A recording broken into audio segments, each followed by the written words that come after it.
From a young age, my mom instilled an appreciation for music in my brothers and me, and I've loved music ever since.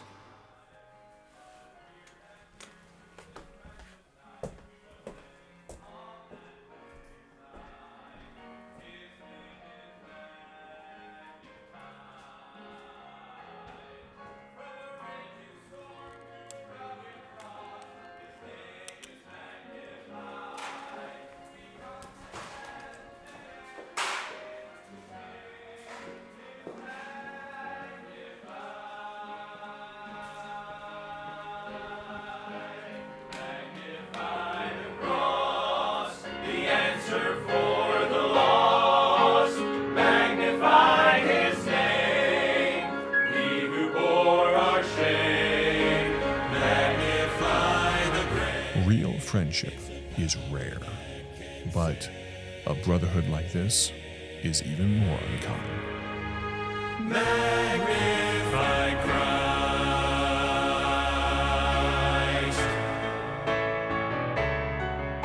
Today our call is still the same, to live for Christ unashamed.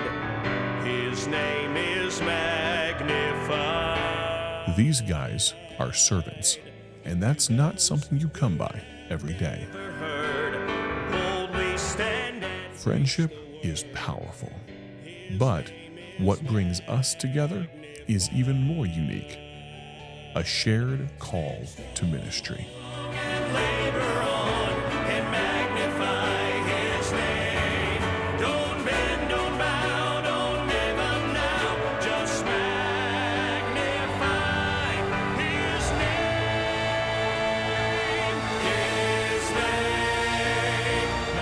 But you might be wondering, why? There is a dire need for solid, Christ-honoring, conservative music. And instead of just talking about the problem, we decided to do something about it. It's a power that can save.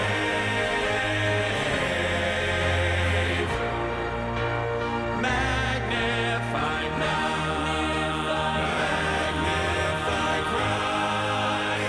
Magnify Christ. It started small, but every year, our preparation has gotten better.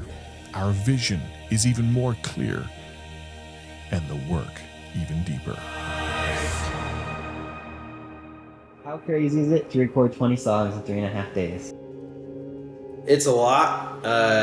It is exhausting, and it's a lot of work, especially when we show up to the studio and have not practiced at all. And so not only are you just in the studio recording, but when we have to practice the songs and get them ready and figure out arrangements, and it's a lot. It's a lot of work, but it's a lot of fun as well, and it's worth it. 20 songs in 3.5 days. Yeah, it's crazy, all right. It's a lot of work. It's early mornings, it's late nights, but it's worth it.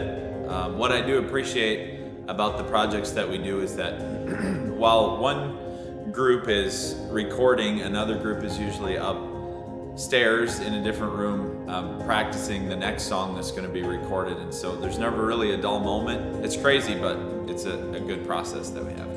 So why do you come all this way, or why do you set aside this week every year to record? My dad sings and has always taught us to, use what God's given you for the Lord. And by no means do we think that we are, talented in singing more than somebody else. But since we have been raised in the idea of singing in our family and stuff, it's a blessing to be able to use this and get together with these guys. And so being able to travel out here to sing with them, and after they've now created the studio here, it's a blessing to be able to make our way out here and be a part of it. So yeah, it's a blessing either way. I don't travel quite as far as some guys do. Mine is about a 5.5 hour drive, depending on how fast I go. But the distance is definitely worth it. I mean, it's my third year here, and it's a project that I would not want to miss. And I know the music is a help to many people. I've heard it good testimonies from people as well as the other guys, and I know that it's a blessing. I pray that it's a blessing. And then what does the fellowship with all these other good guys mean to you? Not a whole lot.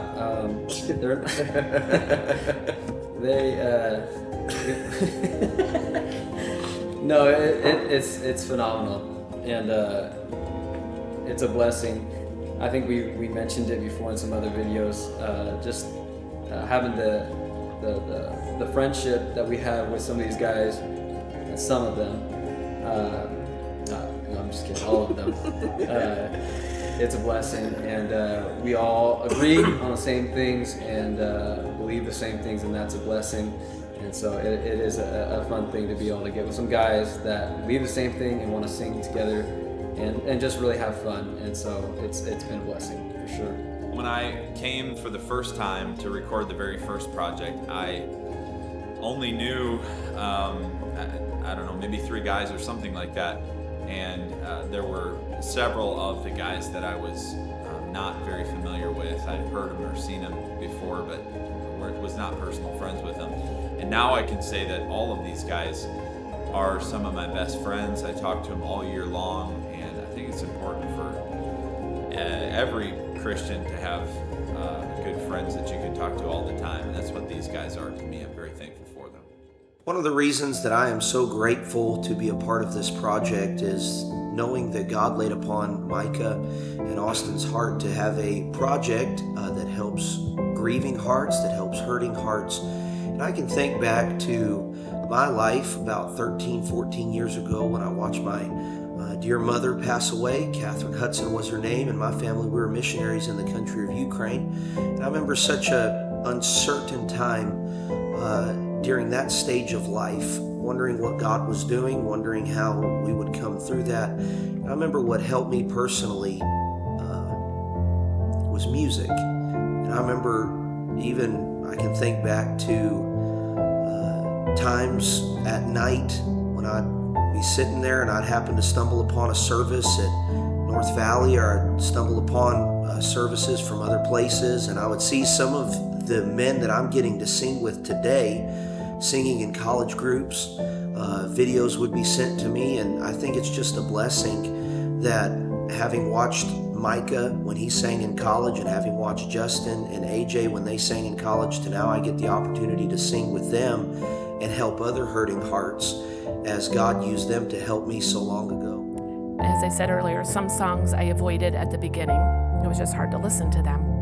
But eventually I got there. It took me a year or 2, and as time passed, I had to move from what I called my grief music to hymns and uplifting music. I realized there had to be a transition. The Lord said, if you're ever going to get your joy back, you got to start listening to, Jesus, Jesus, Jesus, the sweetest, name I know, or something, So I had to make that transition. One thing we have learned is that, people are hurting. We know that. But people are looking for someone just to care. And with grief and sorrow, where are they going to get it? Where's that song that's going to come in the middle of the night when they're in their sorrow and their grief at 2 o'clock when no one's around? That praising and they hear from those great gospel songs is going to come in there and will replay in their mind.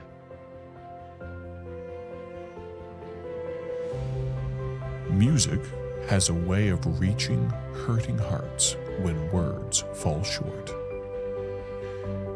Yes, we love singing. Yes, we love the fellowship. But through every joy and every hardship, God has been preparing us for what we are doing now. What we would call the terrible things and the good things. They're all ingredients in God's plan.